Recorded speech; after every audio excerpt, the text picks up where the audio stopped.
La plupart des banques centrales dans le monde n'ont pas vraiment baissé leur taux d'intérêt. Ils ont maintenu les taux d'intérêt inchangés parce qu'elles souhaitent vraiment s'assurer que la baisse de l'inflation est suffisamment forte et suffisamment installée avant d'agir. Bon, il y a quelques banques qui ont, suite aux évolutions dans leur région, décidé de baisser leur taux, mais dans la majorité des cas, en tout cas dans la plupart des cas, les banques centrales sont restées très prudentes dans leur orientation politique monétaire et donc n'ont pas baissé les taux.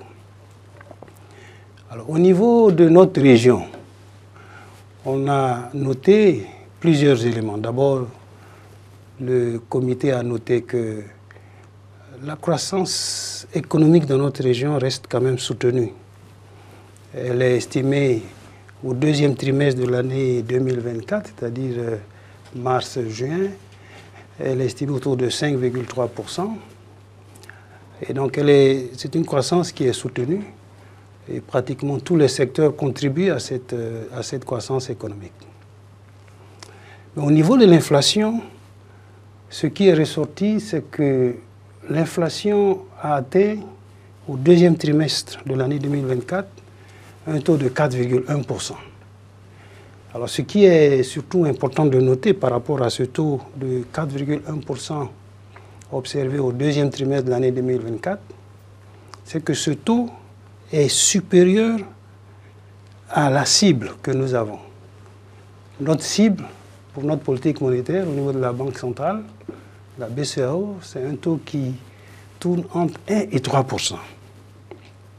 Donc nous sommes au-dessus de la cible. Ça, c'est le premier constat.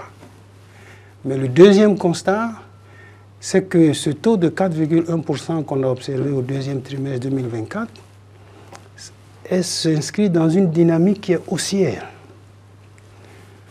Décembre, on était à 2,3, mars, 2,9, juin, 4,1. Et le dernier chiffre qu'on a sur juillet, le taux est 4,4. Donc, vous voyez que nous avons deux préoccupations. Le taux est au-dessus de notre cible et c'est une dynamique qui est haussière. La tendance est haussière. Au mois de juin, lorsqu'on avait fait la même rencontre ici, je vous avais dit qu'on venait d'observer une légère hausse à fin mars, mais on allait observer et voir quelle serait la tendance avant de pouvoir prendre une décision. Et ce qu'on observe, c'est que la hausse a continué. Donc 2,3, 2,9, 4,1, juillet 4,4. Donc c'est une dynamique haussière. Et il y a plusieurs raisons qui expliquent cette évolution haussière de l'inflation. La première raison, c'est que la campagne 2023-2024 a été moins bonne que prévu et donc on a vu une hausse des prix des produits alimentaires. Et le produit alimentaire, c'est quand même une composante importante donc, dans le panier.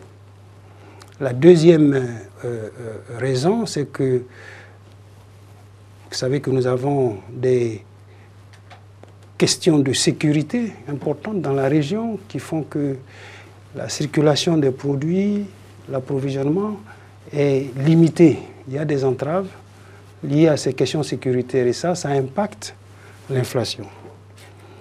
La troisième raison, c'est que nous avons eu, compte tenu des évolutions au plan international, les prix des produits alimentaires qui sont importés, parce que nous en importons beaucoup, donc qui sont importés, sont également à la hausse. Donc quand vous combinez tous ces éléments, on a les résultats que nous avons,